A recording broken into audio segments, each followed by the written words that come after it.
Pesanan buat wanita di bulan Ramadan. Bulan Ramadan ini bulan penuh keberkatan, tapi kadang-kadang kita terlupa beberapa perkara penting.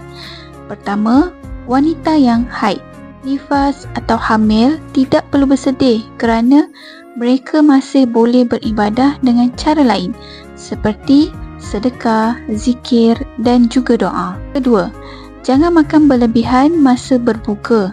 Islam melarang pembaziran berlebihan dalam makanan.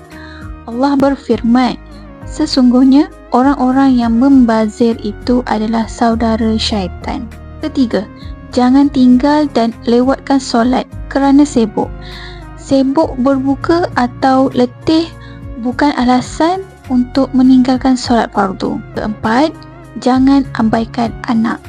Membawa anak ke masjid tanpa pengawasan boleh mengganggu jemaah lain.